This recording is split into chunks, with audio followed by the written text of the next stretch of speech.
Il existe des histoires que les joueurs racontent parfois sur internet, des histoires plutôt étranges, des bugs impossibles, des parties mystérieuses, des joueurs qui disparaissent sans raison. La plupart du temps, ce ne sont que des rumeurs.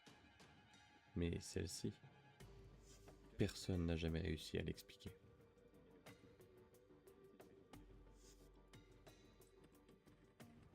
Lucas avait 22 ans. Comme beaucoup de gens, il passait ses soirées à jouer après le travail. Ce n'était pas un streamer, pas un joueur professionnel, juste quelqu'un qui aimait se détendre quelques heures avant de dormir.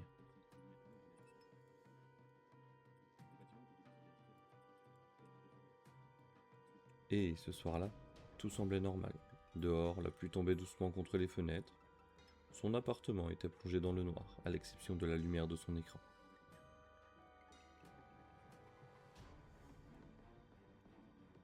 Il lança alors une dernière partie. Une seule, avant d'aller dormir. Le chargement prit un peu plus de temps que d'habitude. Rien d'alarmant, peut-être la connexion qui vacille. Lucas consulta son téléphone quelques secondes, puis la partie démarra enfin. Au début, tout semblait parfaitement normal. Une immense carte, des bâtiments au loin, un ciel sombre, et surtout, 99 autres joueurs connectés. Lucas commença à explorer tranquillement, mais après quelques minutes, il remarqua quelque chose d'étrange.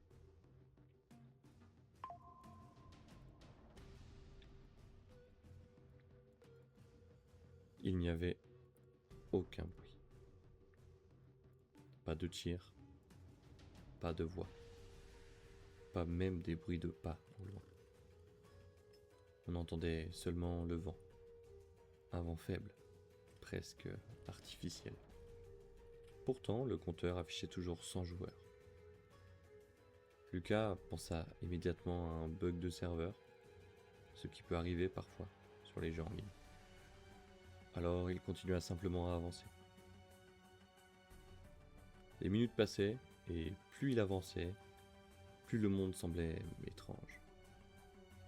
Comme changé. Certaines portes étaient ouvertes, des objets traînaient encore au sol, comme si des joueurs avaient quitté les lieux précipitamment.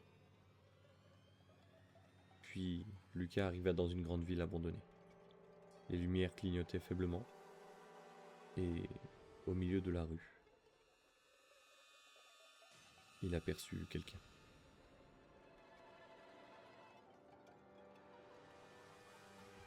Une silhouette immobile, debout sous un lampadaire.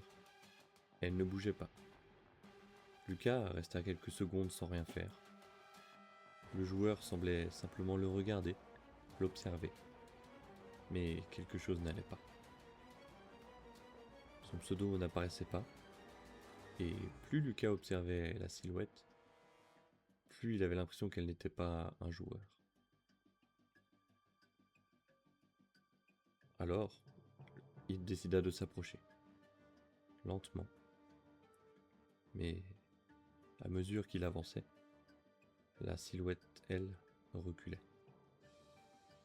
Toujours à la même distance, comme si elle l'attendait.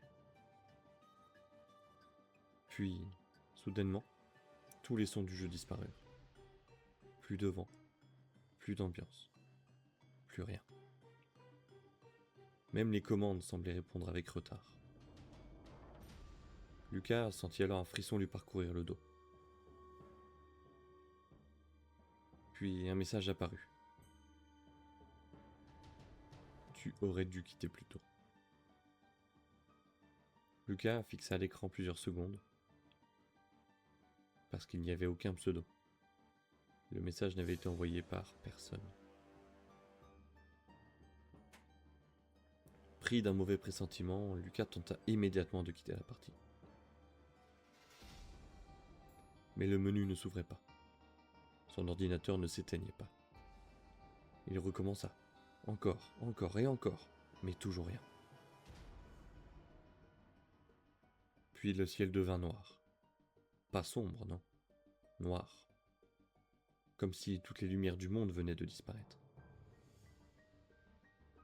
Les bâtiments autour de lui semblaient différents, comme déformés, plus vieux, comme s'ils avaient été abandonnés depuis plusieurs années. Puis Lucas entendit des pas, très proches cette fois. Il se retourna précipitamment, et la silhouette était derrière lui, à quelques mètres seulement.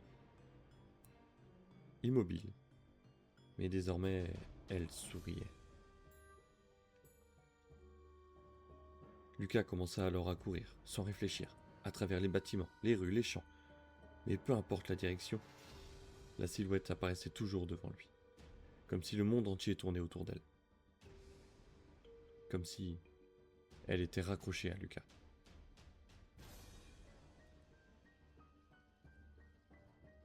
Le lendemain matin, ses amis remarquèrent quelque chose de bizarre. Lucas était toujours connecté, toujours dans la même partie, depuis plus de 14 heures. Et depuis cette nuit, personne n'a plus jamais entendu parler de lui.